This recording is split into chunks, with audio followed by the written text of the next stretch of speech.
عظيمة.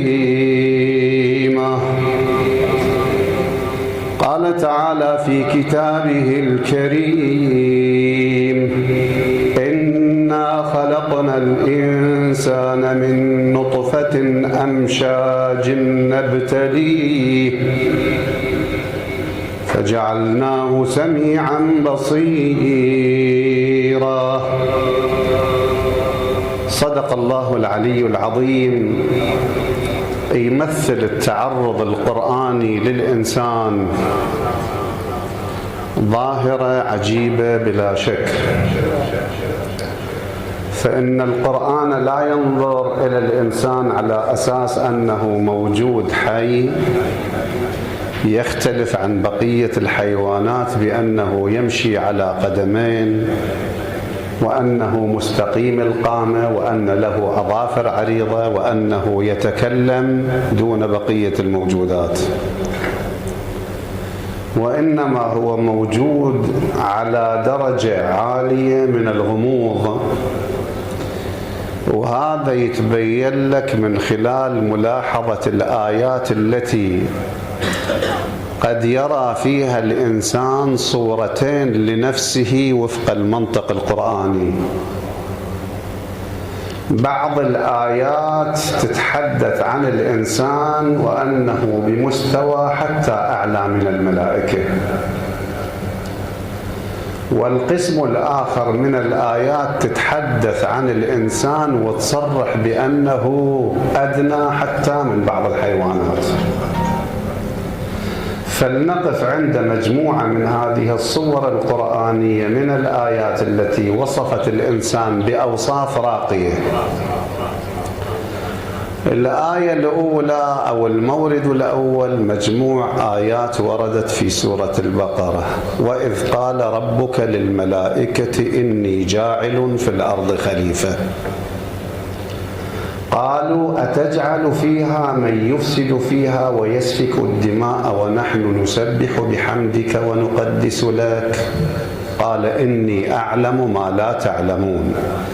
الملائكة افتهموا أن الله تبارك وتعالى فضل الإنسان عليهم، ولذلك صار هذا التساؤل: الإنسان يفسد في الأرض، الإنسان يسفك الدماء، وإحنا اللي عايشين في ذكر الله تبارك وتعالى أو بذكر الله تبارك وتعالى، وبعدين الله تبارك وتعالى يختار الإنسان علينا. إني أعلم ما لا تعلمون.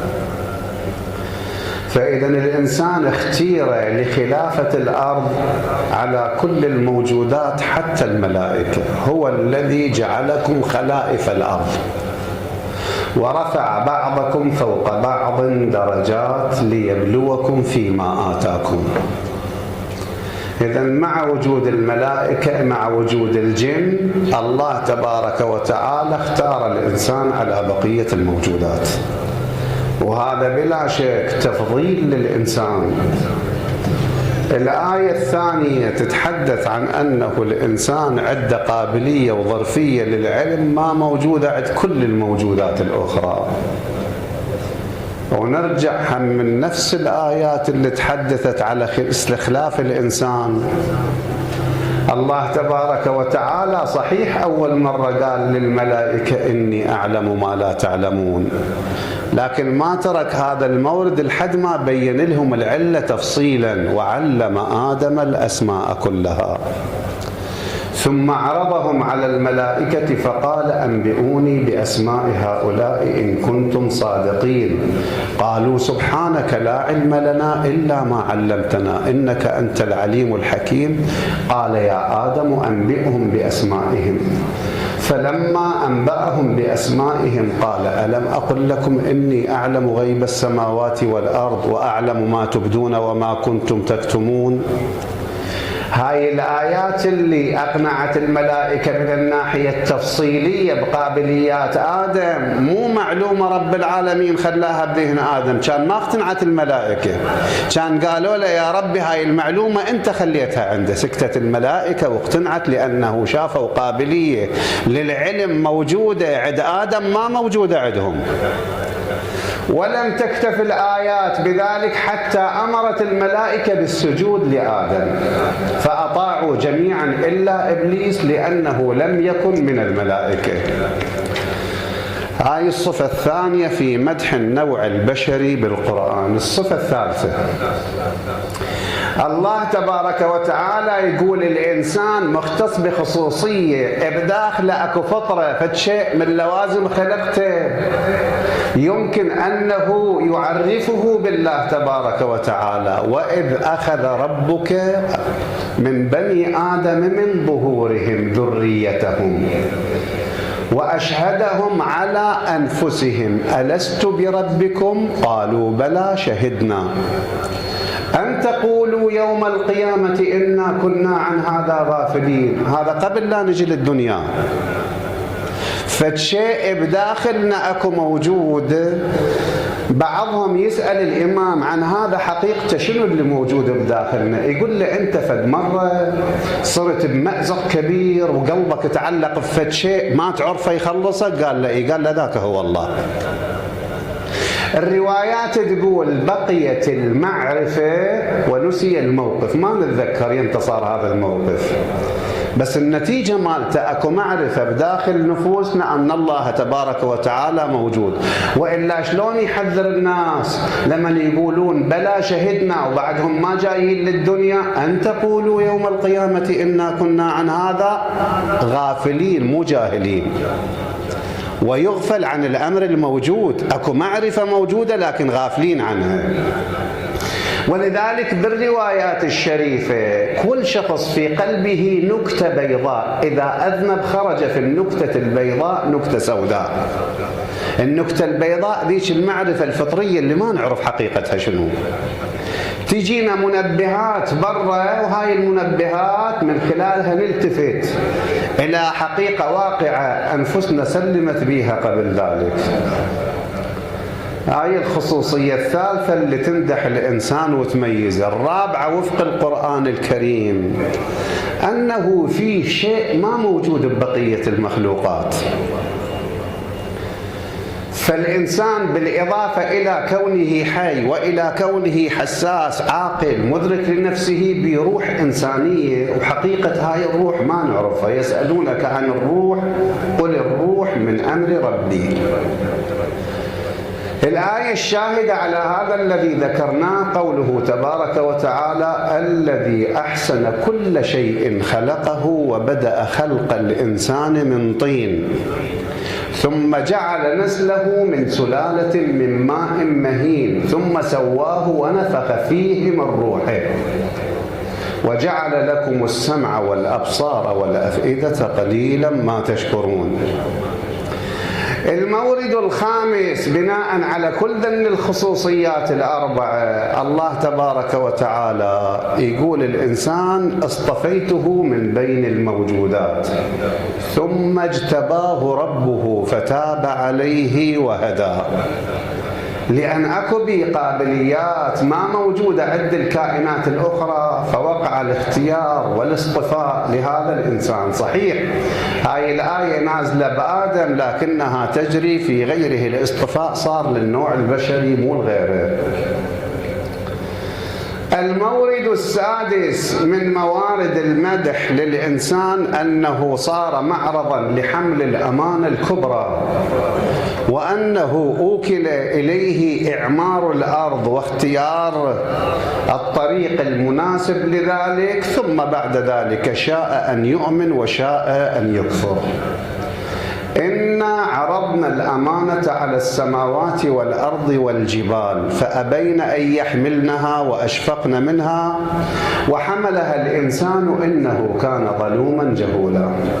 في سورة الإنسان إنا خلقنا الإنسان من نطفة أمشاج نبتليه فجعلناه سميعا بصيرا إنا هديناه السبيل إما شاكرا وإما كفورا. المورد السابع تكريم أبناء هذا النوع وتقديمهم على الكثير من المخلوقات والموجودات. ولقد كرمنا بني آدم وحملناهم في البر والبحر ورزقناهم من الطيبات وفضلناهم على كثير ممن خلقنا تفضيلا. المورد الثامن بداخل قابلية معرفة الأشياء الحسنة والقبيحة، وكما يقال العقل نبي باطن، وهاي القدرة اللي موجودة عند الإنسان على الأقل بشكل كلي تمييز الشر من الخير ما موجودة عند بقية الكائنات. في سورة الشمس: ونفس وما سواها فألهمها فجورها وتقواها قد أفلح من زكاها وقد خاب من دساها. وفي سورة البلد أيضا: ألم نجعل له عينين ولسانا وشفتين وهديناه النجدين. النجد الطريق، يعني علمناه طريق الخير وطريق الشر. قال: فمن ربكما يا موسى؟ قال: ربنا الذي أعطى كل شيء خلقه ثم هدى. هذا المورد الثامن. المورد التاسع: الله تبارك وتعالى جعل راحة الإنسان الحقيقية والاطمئنان فقط بذكر الله تبارك وتعالى. الذين آمنوا وتطمئن قلوبهم بذكر الله ألا بذكر الله تطمئن القلوب. هذا الشق الأخير ترتيب الأصل باللغة العربية: تطمئن القلوب بذكر الله، بذكر جار ومجرور متعلق بتطمئن.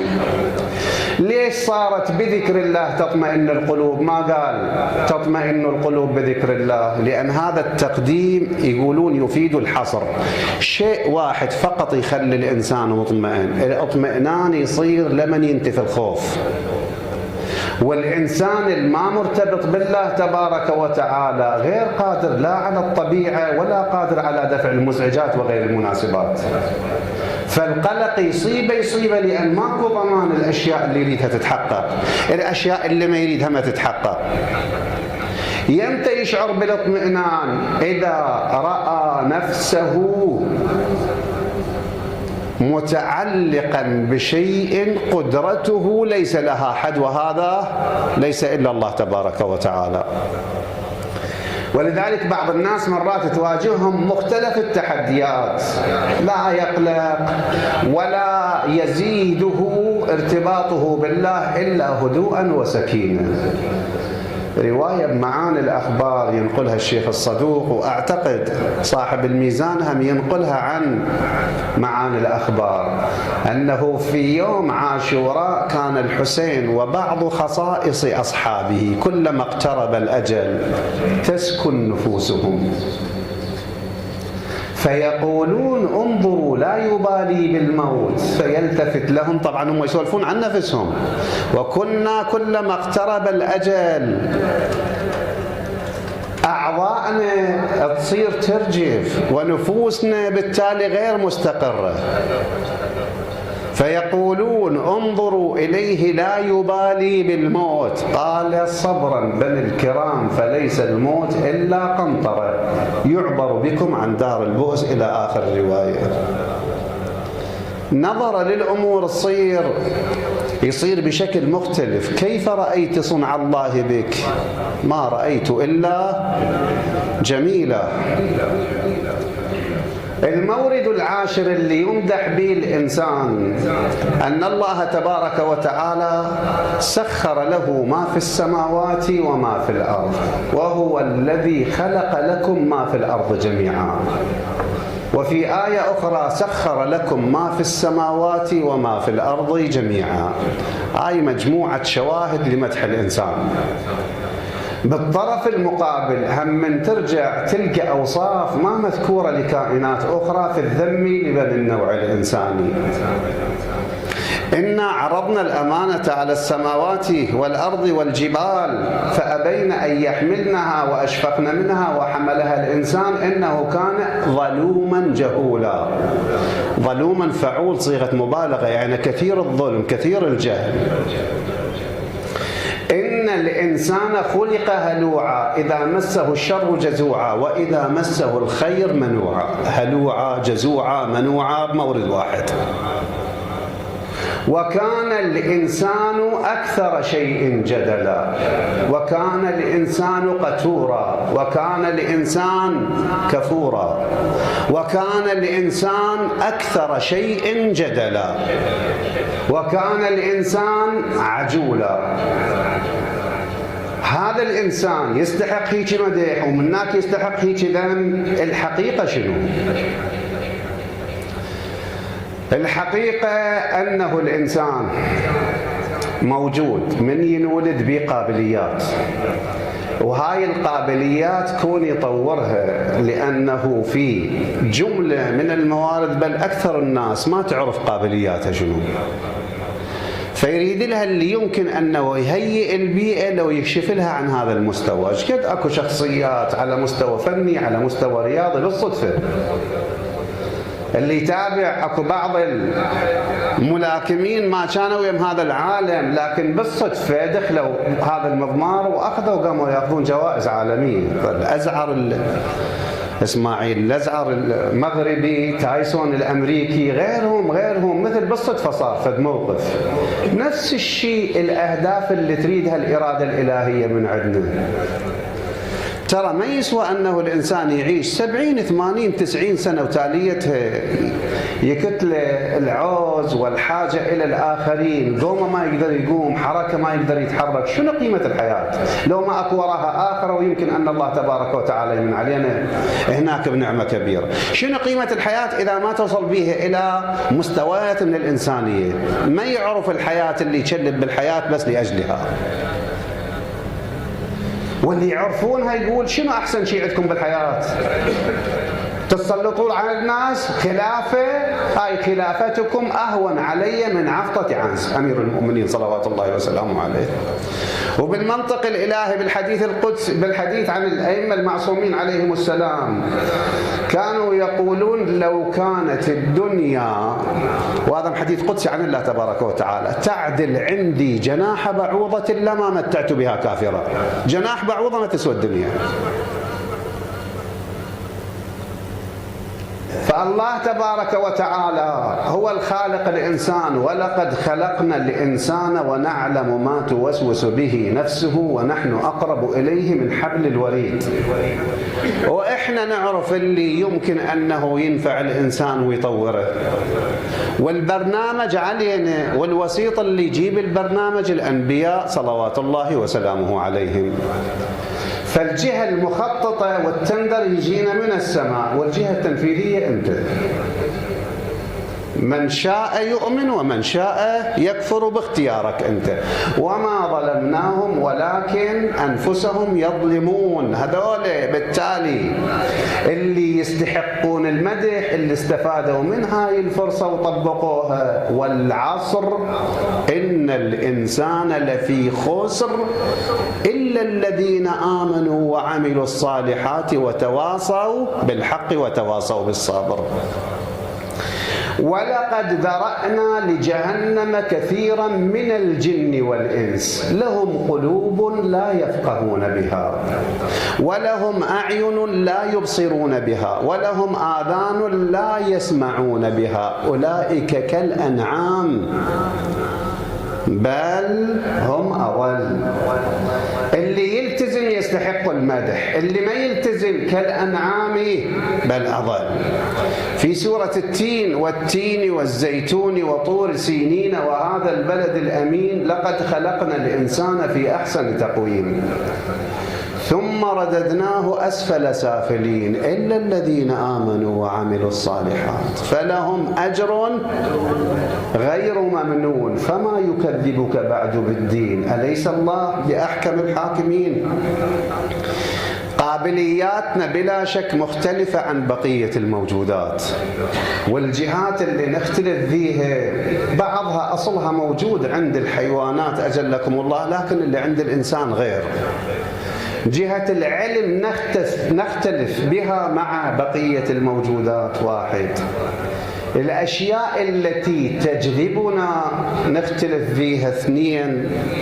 ثلاثة، استجابتنا لعنصر الرغبة في هذه أو لهذه الجواذب التي تجذبنا. من ناحية العلم الأشياء الموجودة في الحياة غير الجن ما عندها علم عميق غير العلم الحسي والعادة والألفة، يأخذها صاحبها الأرض بيها زرع أو غيره، تروح تقوم كل يوم وترجع.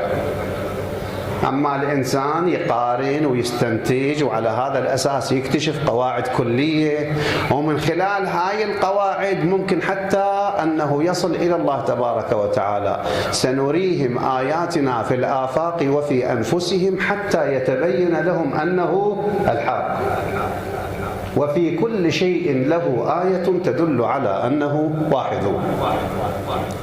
فعلمنا يختلف عن بقية الموجودات بلا شك. الأشياء اللي تجذبنا، أكو أشياء تجذب بقية الموجودات الحية اللي هي حاجات البدن التكوينية، بس أكو أشياء أخرى تجذبنا غير ذن اللي موجودة عند بقية الأشياء. مثل من هاي الأشياء اللي تجذبنا؟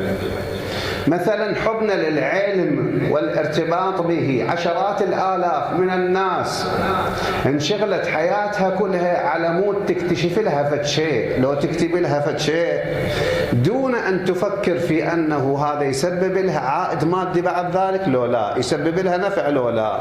بل في كثير من الأحيان في التاريخ الحديث لأوروبا يدرون أنه الكنيسة الشيء اللي يكتشفه ويشوفوه بعينهم ويجوز يقتلوه عليه، تحت عنوان هرطقة وشعبذة وسحر، وانقتلت عشرات الآلاف من العلماء لأجل اكتشافات اكتشفوها.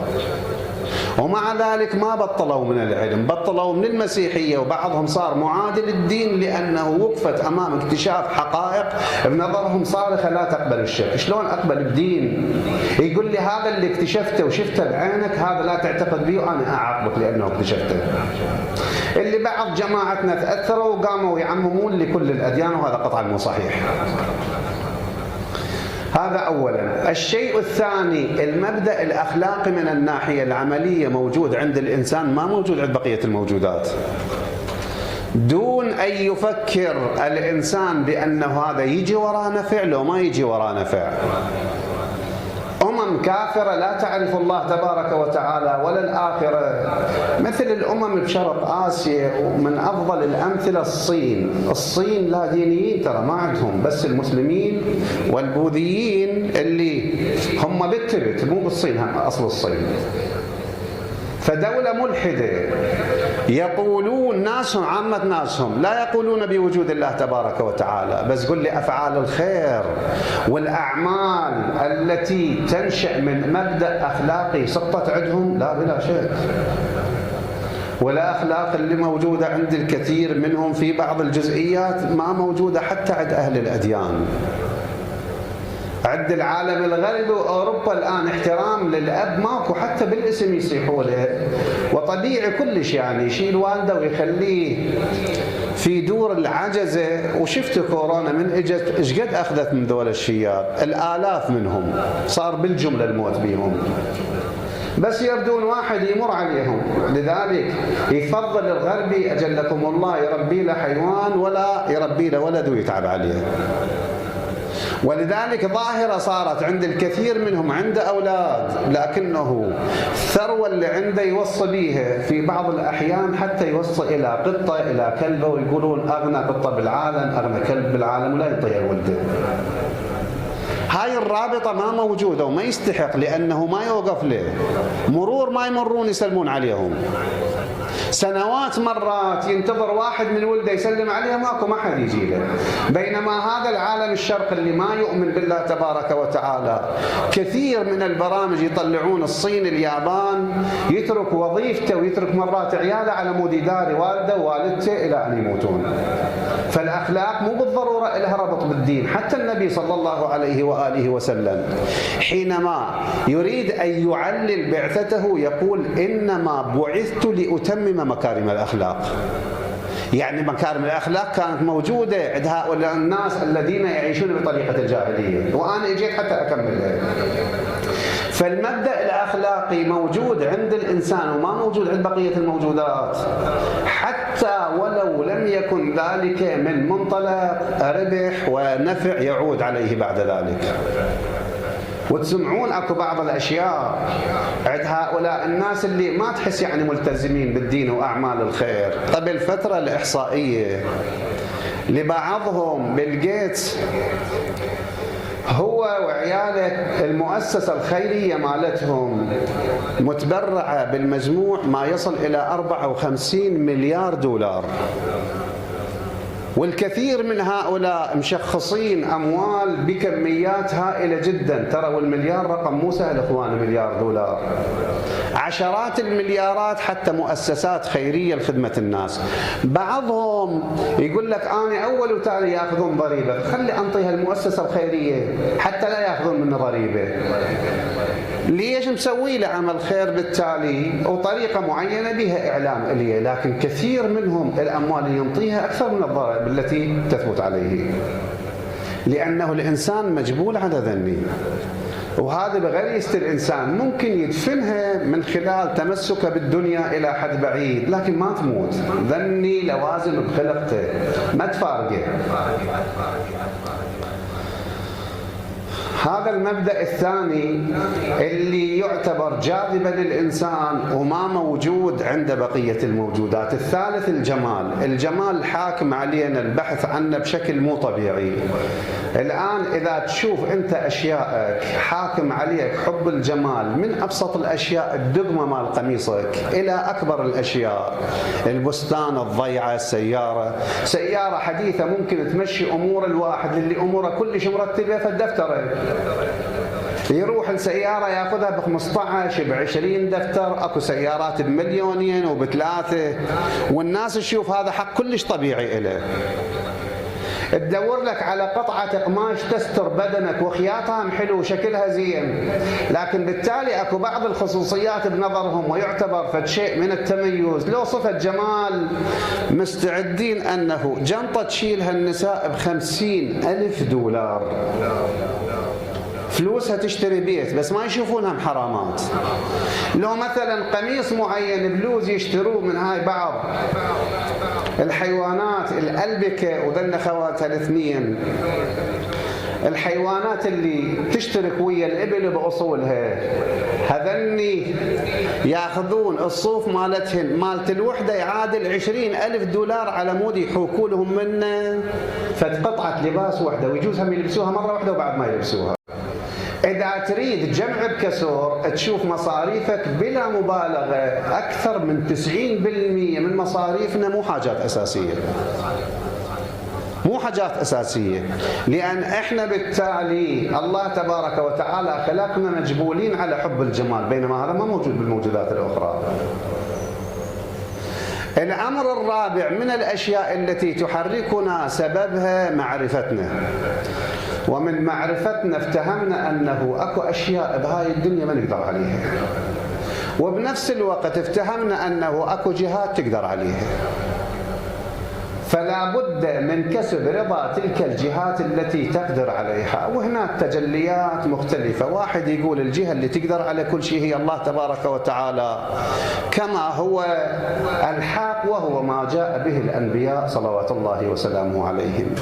وواحد يشوف الرياح هي التي تسيطر على كل شيء إذا كانوا ساكنين البيئة تجي بها عواصف هواية. وواحد يقول الشمس ولذلك أنا أعبد الشمس، واحد يقول القمر، واحد يقول البحر إلى آخره.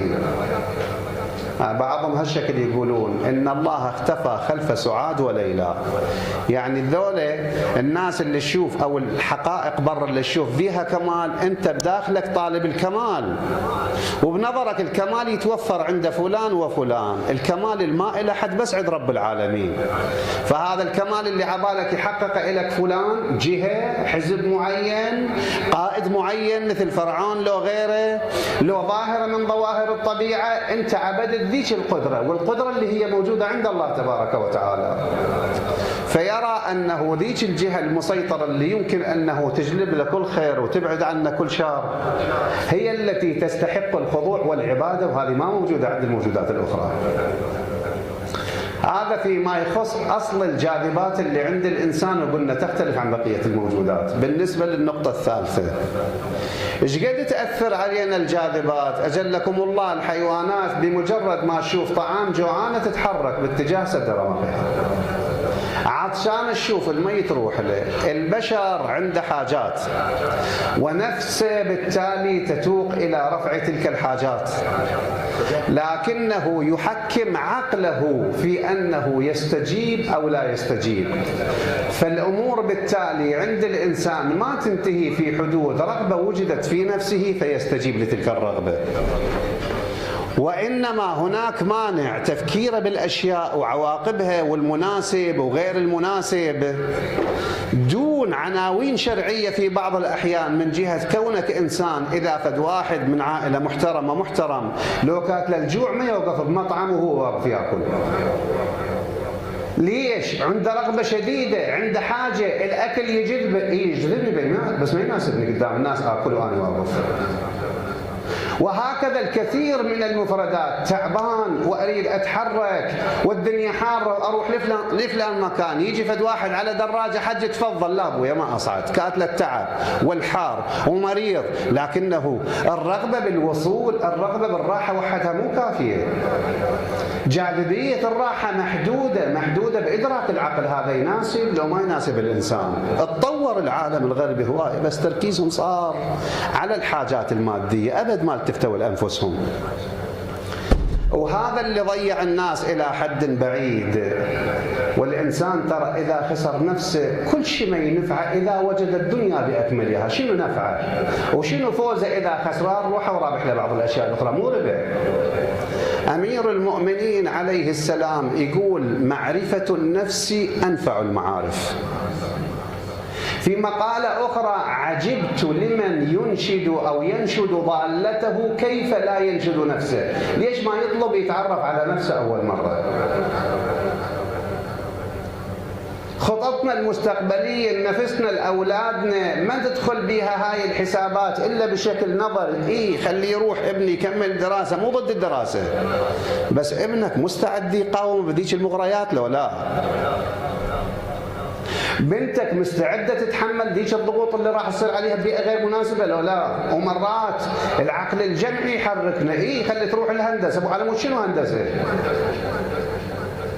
مو ضد التعليم ابدا، بس مثلا في ظرف يابا بنتك معول تتعين يقول لا، المرايه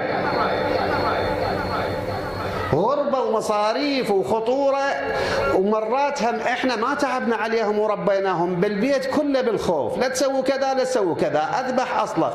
مو هذا اللي تعلمه على الخوف وما تقوي قابليته وفهمه وادراكه، وما تخلي صاحب قرار بس يطلع عن دائرة الخوف يطلع بعدين عن طريق المستقيم. ومن كثر اعتباره قل عثاره. إذا تقوم بغلطة وتقعد بغلطة حينئذ شلون راح يعرف وين الصحيح ووين الخطأ؟ خلي المانع من ذاته، هو يدرك الأشياء ويتحرك على هذا الأساس. غاندي يقول إن الشعوب الغربية أتت من الأعمال بما يمكن أن تراه شعوبنا في مستوى قدرة الله، إلا أنهم لم يتمكنوا من شيء واحد وهو التأمل في باطنهم، وذلك ما يجعل ما عليه هؤلاء بمستوى من التفاهة، أي المدنية الغربية الخاطئة تافهة تصبح إذا الإنسان ما التفت لنفسه. ما يحصل الآن عندهم من توجيه الناس أو على الأقل بشكل غير مباشر يرفعون الموانع وتغرق الناس بالخمور أستجير بالله، بالملذات الجنسية، هذا كله لأنه ما دلوهم على نفسهم. أساس انطلاق الحضارة بالعصر الحديث حلوا المشاكل المادية للناس وكل مشاكلهم الأخرى تنحل.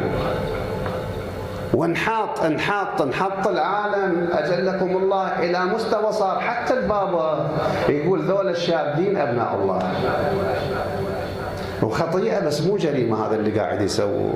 وذاك اليوم الكنيسة بوحدة من الدول الأوروبية جوزت زواج الذكور من الذكور. هي الناس تجي للدين، لو الدين يركض ورا الناس يشردون يسوون. ما ينفع الإنسان أن يجني كل هاي المكاسب وكل هاي الامتيازات يحصل عليها إذا ما لقى نفسه. غاندي هم إلى حكاية.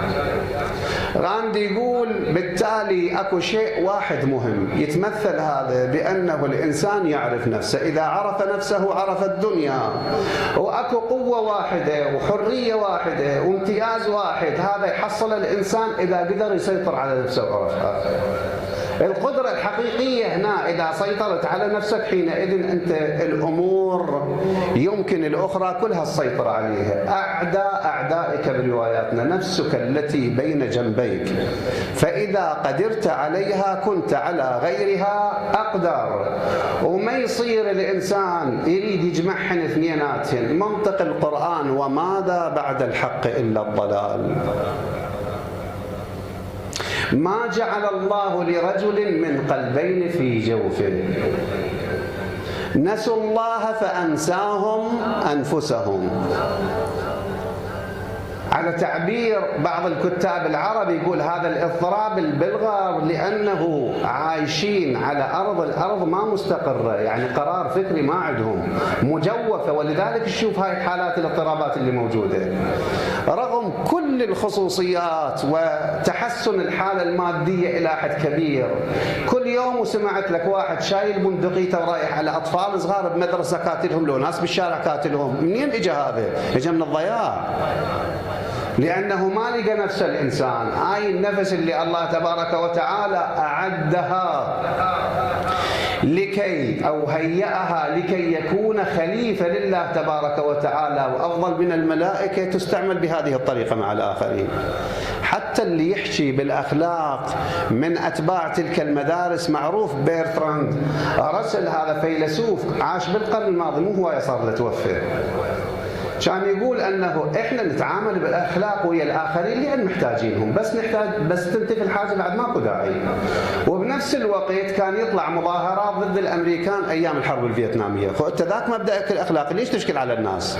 لأن ذاك موجود بفطرته بأصل خلقته.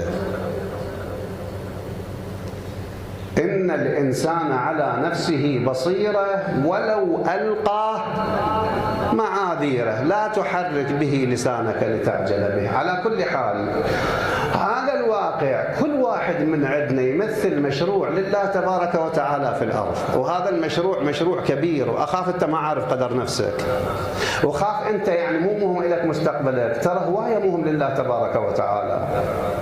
ويتمنى وهو هاي السماوات والأرض كلها تعمل بأمره، إنما أمره إذا أراد شيئا أن يقول له كن فيكون. الروايات تقول الله تبارك وتعالى إذا واحد تاب من ذنبه كأنه فرح الله تبارك وتعالى بفرح واحد، تيه الدابة مالته بصحراء وبعدين لقاها، يعني فرح بالحياة. هكذا يفرح الله تبارك وتعالى بالمعنى الذي يناسب الله بتوبة عبد المؤمن. وحتى الغارق بالمعاصي يخاطب بهذا الخطاب الدافي: يا عبادي الذين أسرفوا على أنفسهم لا تقنطوا من رحمة الله إن الله يغفر الذنوب جميعا. هذا اللي كان مضروب على عقله بزمن السجاد سأل عنه، قالوا له مجنون، قال قولوا مريض. شنو قضيته؟ قالوا قتل شخصا ومن خوفه هيك صار بي. قال ما أصابه من قنوطه من رحمة الله أكثر مما أصابه من القتل. لكن الإنسان بالتالي متمادي، من تجي الحجة ويصير الخطاب أمامه ما يستجيب بسهولة، متمرد إلى حد بعيد، ما يسلم منه لا كبير ولا صغير، لا نبي ولا وصي ولا إنسان عامي. ويمكن أنه إذا جت فرصة صغيرة هذا الطاغوت اللي بداخله يطلع جبار مارد ما إلى حدود إذا ما يربي نفسه على طاعة الله تبارك وتعالى. وممكن أنه ينسف بلدان، وهذا اللي سوته الحضارة الغربية. ابدقوا 200 انداسا، ماتوا قريب من 300 ألف نفر من اليابان. ورا 70 سنة تلقي تبرير عندهم. إذا ما ضاربينهم قنابل نووية كان استمرت الحرب وكان قتل أكثر من هذا العدد. على من تضحكون أنتم؟ ما كان ممكن قنبلة وحدة على مدينة وحدة؟ ما كان قنبلة أصغر؟ ما كان قنبلة خارج المدينة يابا وتهددوهم ترى هذا اللي شفتوه برا يصير بيكم؟ هذا الطغيان والتجبر. كولن باول مرة انقطع المطر عن أمريكا وبعدين فد لقاء يقول على السماء أن تؤدي دورها، يعني واجب على رب العالمين مطر الدنيا علينا. كلا إن الإنسان ليطغى أن رآه استغنى. بعد ما توقف حدود ولا تمنع موازين، الميزان الوحيد القدرة. وإلا ليش هذا الإزعاج لعائلة الحسين عليه السلام وطلعوهم؟ وبعدين ورا ما خلصت الواقعة ورجعت النساء البيت، ذاك كان عامر به الرجال الذي كانت بأحجام كبيرة جدا من ناحية الثقل المعنوي، بمستوى عالي من كل ما تقتضيه الرجولة ومفردات الكمال، في رجعة وإذا تلك الديار خالية. ساعد الله قلب النساء حينما عادت، ساعد الله قلب السجاد وهو يرى تلك الفاجعة. قد أوهنت جلد الديار الخالية من أهلها مال الديار ومالي. وصلت إلى مستوى أنه إذا أصيح يعد الصدى منها، هذا الصوت ثاني يرجع عليه، لأن فارغة، الدار الفارغة يصير بها صدى. ليش؟ لأنه الديار العامرة، المبدأ اللي حمل جماعة يضحون بنفس الوقت الانحطاط عند الآخرين حملهم على أن يفتكوا بأفراد هذه العائلة فردا فردا. وتاليتها ماكو والي بس الإمام السجاد صلوات الله وسلامه عليه. أنست رزاياكم رزايانا التي سلفت وهونت الرزايا الآتية. وفجائع الأيام تبقى مدة وتزول، وهي إلى القيامة باقية. تبتل منكم كربلاء بدم ولا تبتل مني بالدموع الجارية. ها يا دار نشدك عنها ليك، يا دار وين حسين راعيك؟ كم وافد وقاصد الفيج، وين البطل عباس حاجيج؟ بدرها وكواكبها زارت بيج، تالي اضراب البيناعيج. يا دهار عزيني وعزيك على حسين نابي ونابيك. بدرها وكواكبها يا زهرت بيك. جمعة وفرقنا البين تالي، وظلت حريم بغير والي.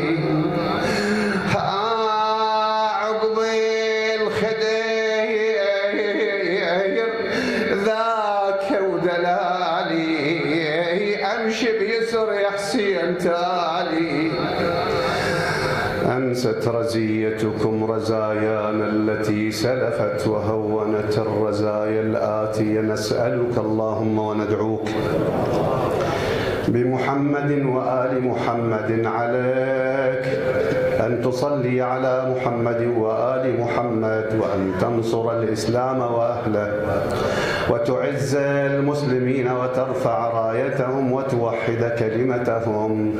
اللهم رد كيد أعدائنا إلى نحورهم وأرنا قدرتك فيهم. اللهم اقض حوائج محتاجينا، فرج عن مكروبينا، شافي مرضانا، اقض دين مديونينا، ارحم أمواتنا بالخصوص العلماء والشهداء وأموات المقيمين والحاضرين والسامعين إلى أرواحهم جميعا. رحم الله من يهدي ثواب الفاتحة مع الصلوات.